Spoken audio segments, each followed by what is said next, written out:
Stock మార్కెట్లో అపార అనుభవం ఉన్న ఏంజల్ బ్రోకింగ్ సంస్థలో డీమ్యాట్ అకౌంట్ ఓపెన్ చేసుకోండి. కేవలం 5 నిమిషాల్లో మీకు డీమ్యాట్ అకౌంట్ ఓపెన్ అయిపోతుంది. Zero cost. మీరు ₹1 కూడా పే చేయని అవసరం లేదు. కేవలం మీ దగ్గర ఉండవలసింది మీ PAN card, Aadhaar card, bank account. ఈ వీడియో కింద ఉన్న లింక్ క్లిక్ చేస్తే కేవలం 5 నిమిషాల్లోపే డీమ్యాట్ అకౌంట్ ఓపెన్ చేసి ట్రేడింగ్ కూడా స్టార్ట్ చేసేయచ్చు.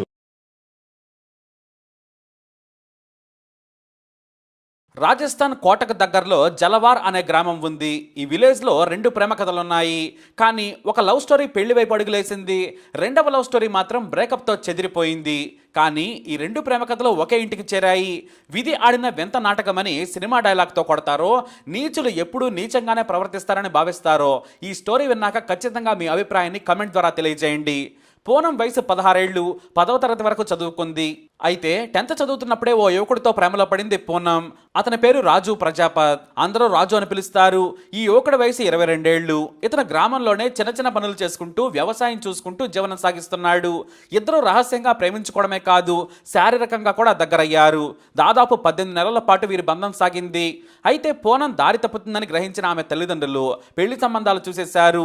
చివరకు అదే గ్రామానికి చెందిన నవీన్ అనే యువకుడితో పెళ్లి సంబంధం కుదిర్చారు.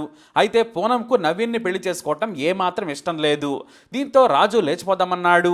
అందుకు పూనం భయపడింది. ఎందుకంటే ఈ రాజు కులం వేరు, పూనం కులం వేరు. తక్కువ కులానికి చెందిన రాజును పెళ్లి చేసుకుంటే తన సోదరులు ఎక్కడ దాక్కున్నా వచ్చి చంపేస్తారని భావించింది. దీంతో చాలా రోజుల పాటు మదన పడ్డారు. అయినా కూడా రాజును ఒప్పించింది పూనం. తాను నవీన్ను పెళ్లి చేసుకుంటున్నా కూడా నీకు దూరంగా మాత్రం ఉండను, నువ్వే నాకు ప్రాణం, నీతోనే గడుపుతానని ప్రమాణం చేసింది. దీంతో రాజు సరేనన్నాడు.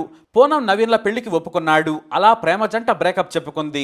చివరకు 6 నెలల క్రితం నవీన్కు పూనంకు పెళ్లి జరిగింది. కానీ ఎక్కడ గ్యాప్ దొరికినా సరే తన ప్రియుడితో ఎంజాయ్ చేయడానికి చూసేది. ఎక్కువ మధ్యాహ్న సమయంలో తమ సొంత ఇంట్లో ఎవరో ఉండరని ఆమెకు బాగా తెలుసు. అందరూ వ్యవసాయ పనుల కోసం వెళ్ళిపోతారు. ఇల్లు ఖాళీగా ఉండేది. దీంతో మధ్యాహ్న సమయంలో వెనుక నుంచి ప్రియుడిని రప్పించుకొని ఎంజాయ్ చేసేది. ఎవరైనా వస్తే లవర్ రాజును వెనుక నుంచి పంపించేసి ముందు నుంచి తలుపు తీసి మళ్ళీ తన అత్తగారింటికి వెళ్ళిపోయేది. ఇలా పెళ్లి జరిగినా కూడా చిన్న వయసులోనే అక్రమందం కొనసాగించింది పూనం. ఆమె వయసు కేవలం 17 ఏళ్లు. అప్పటికి మైనారిటీ తీరడానికి 2 నెలల సమయం కూడా ఉంది. అయితే పూనంకి ఓ మరదలుంది. అదే నవీన్ చెల్లెలు. ఆమె పేరు గోరిక. ఇంటర్మీడియట్ 2nd ఇయర్ చదువుతోంది. ఈమెది మరో ప్రేమ కథ. అదే గ్రామానికి చెందిన యువకుడిని ప్రేమించింది. ఈమె వయసు కూడా 17 ఏళ్లే. ఒకప్పుడు తన వదిన పూనంకు మంచి స్నేహితురాలే. కానీ ఆమె బంధం గురించి మాత్రం ఈమెకు తెలియదు. చాలా రహస్యంగా మెయింటైన్ చేసేది పూనం. ఎందుకంటే క్యాస్ట్ ఇష్యూ. తక్కువ కులం వ్యక్తితో శారీరక బంధం పెట్టుకుందని తెలిస్తే పూనంను ఆమె కుటుంబ సభ్యులే పాతరేస్తారు. అందుకే అలా సీక్రెట్ లవ్ మెయింటైన్ చేసేది. పెళ్లి తర్వాత కూడా వ్యూహాత్మకంగా అక్రమందం కొనసాగించింది. ఇటు పూనం మరదలైన గోరిక కూడా తనకు వరుసకు బావయ్యే వ్యక్తిని ప్రేమించింది. అతను కోటలో మంచి ఉద్యోగం చేస్తున్నాడు. వీరిద్దరి లవ్ తల్లిదండ్రులకు తెలిసి వారించారు. అయితే తాను బావనే పెళ్లి చేసుకుంటానని చెప్పేసింది. లేదంటే చచ్చిపోతానంది గోరిక. వారే మాట్లాడి పెళ్లి నిర్ణయించారు. కట్నం కూడా 25 లక్షలు ఇస్తామని ఒప్పుకున్నారు. అయితే గోరిక ఇంటర్ పూర్తయిన తర్వాత 18 ఏళ్లు వయసు వచ్చాక పెళ్లి చేస్తామన్నారు తల్లిదండ్రులు. వచ్చే డిసెంబర్ నాటికి పెళ్లి చేసుకోవాలని గోరిక భావించింది. ఇటు కుటుంబ సభ్యులు కూడా మెల్లిగా పెళ్లి ఏర్పాట్లు చేసుకుంటూ వస్తున్నారు. అయితే ఈ గోరికా పొలంలో కూడా బంధువుల్లా కాదు, స్నేహితుల్లా ఉండేవారు. వదినా మరదలైనా కూడా ఎలాంటి ఇబ్బంది లేకుండా, ఈగో లేకుండా కలిసిపోయేవారు. మరోవైపు పూనం భర్త నవీన్ మంచి వ్యక్తి, తన పని తను చేసుకునేవాడు. అదే పూనంకి ఇక్కడ బాగా కలిసి వచ్చింది. మధ్యాహ్నం పూట లేదా తమ ఇంట్లో ఎవరు లేని సమయం దొరికితే చాలు ఏదో ఒక సాగుతో వెళ్లి ప్రియుడితో ఎంజాయ్ చేసి వచ్చేది. అయితే ఓ రోజున పూనం అత్తమామలు భర్త కలిసి ఓ వేడుకకు వెళ్లారు. మరోవైపు గోరిక తన స్నేహితురాలి పెళ్లికి వెళ్ళింది. తన కూడా రమ్మన్నా పూనం వెళ్ళలేదు. తనకు జ్వరం వచ్చిందని సాకు చెప్పింది. ఎందుకంటే ఎంజాయ్ చేయాలని. సరేనని అందరూ వెళ్ళిపోయారు. ఇక గ్రామంలో మధ్యాహ్నం పూట ఎవరూ బయట పెద్దగా తిరగరు. రాజస్థాన్లో ఎండలు 45 డిగ్రీలు దాటుతున్నాయి. దీంతో తన అత్తమామల సహా ఎవరూ లేరని ప్రియుడిని పిలిపించుకుని ఎంజాయ్ చేసింది పూనం. అయితే సరిగ్గా ప్రియుడిని బయటకు పంపించేందుకు తలుపు తీయగా ఎదురుగా గోరిక కనిపించింది. ఆమెను చూడగానే రాజు పారిపోయాడు. రాజును తమ ఇంట్లో చూసి గోరిక షాక్ అయింది. మన ఇంట్లో ఇతనేం చేస్తున్నాడని నిలదీసింది. వారిని మనం ఇంట్లోకి రానివ్వం కదా, నువ్వెందుకు రానిచ్చావని నిలదీసింది. మన ఇంట్లో కరెంటు పని చేయకపోతే పిలిపించి చెక్ చేయించాను పంపించాను, ఇప్పుడు సెట్ చేశాడు, కరెంటు బాగానే వస్తుందని తెలిపింది. అయితే ఇంట్లోకి వెళ్ళిన గోరికకు అనుమానం కలిగింది. తన వదిన బెడ్రూమ్లో చూడగా అంతా చంద్రవందరగా కనిపించింది. పైగా మల్లెపూలు బెడ్ మీద కనిపించాయి. ఈ పూలు ఎక్కడవని అడిగింది.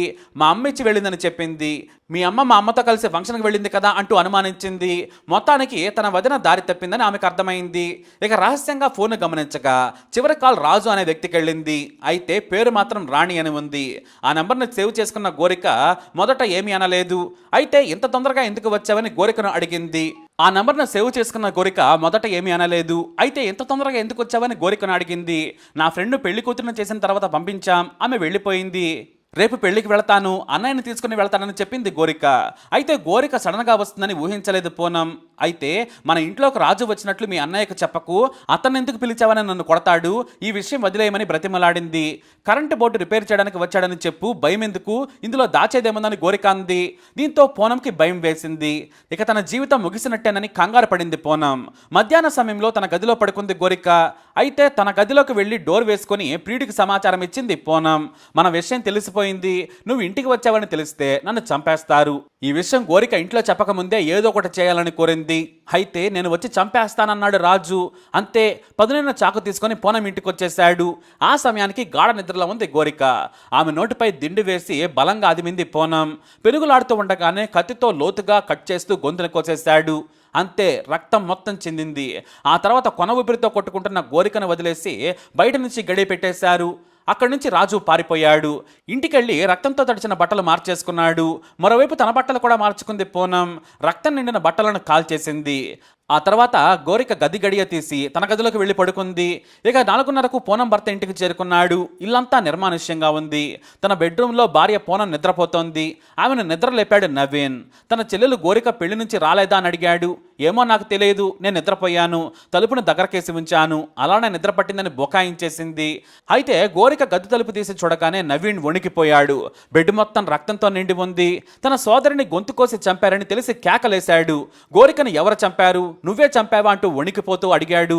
నాకు తెలియదు, నేను నిద్రలో ఉన్నాను, నాకేమీ తెలియదని భయంతో నటించేసింది పూనం. వెంటనే తన తల్లిదండ్రులకు సమాచారం ఇచ్చాడు. ఆ తర్వాత పోలీసులు క్రైమ్ సీన్ చూసి ఇది దారుణ హత్య, దిండుతో అదిమి అరవకుండా చేసి హత్య చేశారని పోలీసులు నిర్ధారించారు. అయితే పక్క గదిలో నిద్రిస్తున్న పూరన్ను ప్రశ్నించారు పోలీసులు. తనకేమీ శబ్దం వినిపించలేదు, నేను నిద్రపోయాను, అసలు పెళ్లి నుంచి గోరిక వచ్చిందో లేదో కూడా తనకు తెలియదని బుకాయించేసింది. అంతేకాదు, గత 2 రోజుల నుంచి మేము మాట్లాడుకోవడం లేదు, మాకు చిన్న గొడవ జరిగిందని రకరకాల కథలు అల్లేసింది. అయితే పోలీసులు గ్రామస్తులను విచారించగా ఓ వ్యక్తి తాను రాజు అనే అబ్బాయిని చూశానని, వీరింటి ముందే చూశానని చెప్పాడు. నేను బైక్ మీద వెళ్తుండగా ఇంట్లో నుంచి వెళ్తుండగా చూశానని పోలీసులకు రహస్యంగా సమాచారం ఇచ్చాడు. అంతే, పోలీసులు రాజును అదుపులోకి తీసుకొని తమదైన సెల్లో విచారణ చేయగా నిజం ఒప్పుకున్నాడు. అంతేకాదు, పూనం కూడా తన సీక్రెట్ అఫైర్ గురించి మొత్తం విప్పేసింది. రాజును పెళ్లి చేసుకోవాలనుకున్నాను, కానీ మా వాళ్లకు భయపడి ఇష్టం లేకున్నా నవీని పెళ్లి చేసుకున్నాను. మేమిద్దరం గదిలో గడిపిన తర్వాత సడన్ గా గోరిక వచ్చింది. ఆమె మమ్మల్ని అనుమానించింది. నా గురించి ఇంట్లో వాళ్ళకు చెబుతుందన్న భయంతో ప్రియుడు రాజును పిలిచి హత్య చేశానని నిజం ఒప్పుకుంది. ఈ ఘటనతో గ్రామంలో అలజడి చెలరేగింది. పూనం మీద దాడి చేశారు గ్రామస్తులు. మరోవైపు ఆమె తల్లిదండ్రులు, కుటుంబంపై కూడా దాడి చేయడానికి ప్రయత్నించగా పోలీసులు వారించారు.